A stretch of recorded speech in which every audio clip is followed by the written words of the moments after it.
അമ്മ പറയുന്നത് അച്ഛൻ പൈസ കൊണ്ടുവെക്കുന്നത് അമ്മ കണ്ടെന്നാ. പക്ഷെ ഞാനത് വിശ്വസിക്കുന്നില്ല. കാരണം എന്താണെന്നറിയാമോ? അച്ഛൻ പൈസ കൊണ്ടുവെക്കുന്നത് അമ്മ കണ്ടെങ്കിൽ അന്ന് അച്ഛൻ്റെ അന്ത്യമായിരുന്നു. പക്ഷെ അമ്മ ഒന്നും ചെയ്തില്ല. അതുകൊണ്ട് അച്ഛൻ പൈസ കൊണ്ടുപോകുന്നത് അമ്മ കണ്ടിട്ടില്ല. അതുകൊണ്ട് മാത്രം അച്ഛൻ ഞാൻ പകുതി വിശ്വസിക്കും. പക്ഷെ ബാക്കി 50% അച്ഛൻ പ്രൂവ് ചെയ്യണം. പിന്നെ രണ്ടാമത്തെ കാര്യം, ഇത് അച്ഛനല്ല ചെയ്തെങ്കിൽ ആ ചെയ്ത ആളെ നമ്മൾ കണ്ടുപിടിക്കണം. അമ്മയുടെ ജോലി കളഞ്ഞ് തന്ത്രപരമായ അച്ഛനെ ഇതിൽ കുടിക്കിയത് ആരാണെന്ന് അറിയണം.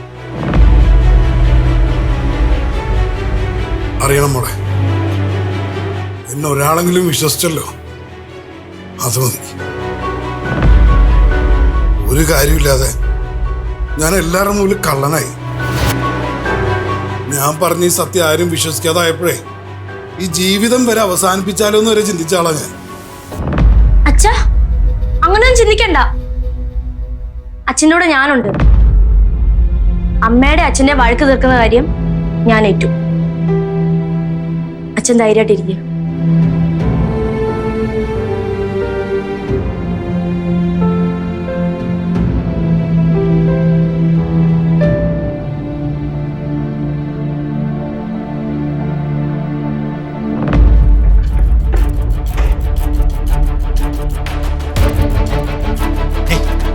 എന്താ നിന്റെ ഉദ്ദേശം?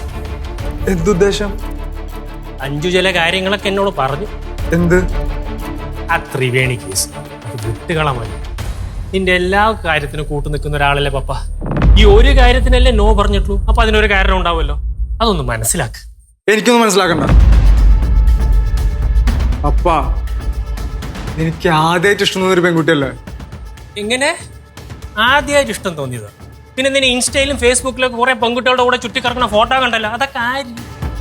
അതൊക്കെ ഫ്രണ്ട്സ് ആണ് പപ്പാ. ഇത് ഗേൾ ഫ്രണ്ട് അല്ലേ? എന്റെ മോനെ, നിന്റെ മമ്മി എവിടെയാണെന്ന് പോലും എനിക്കറിയാം. ഇനിയിപ്പോ എപ്പോഴാണ് വിളിച്ചിട്ട് ഇവിടെ നിന്ന് ഇറങ്ങാൻ പറയാമെന്നും എനിക്കറിയില്ല. എന്തിനാ വെറുതെ കൊല്ലാം?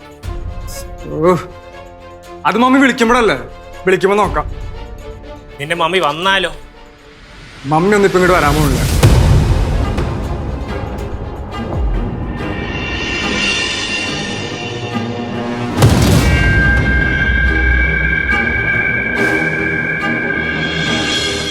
മമ്മി ഇതേ പോന്ന്. മായമ്മ വന്നാ? ഓ വന്ന്. നമ്മള് രണ്ടുപേരും മൈൻഡ് പോലും ചെയ്തില്ല. കിഷോറേട്ടാ, ചെക്കനെ കാര്യങ്ങളൊക്കെ പറഞ്ഞ് മനസ്സിലാക്കിയ സംസാരിച്ചു. ചെക്ക വെറുതെ ഓരോ കെണി പോയി ചാടണ്ട. അപ്പൊ ഇങ്ങോട്ട് വന്നേ. മമ്മിക്ക് എന്താ പ്രശ്നമുണ്ട്? വാ പോയി നോക്കാം. എന്നാ വാ നോക്കാം.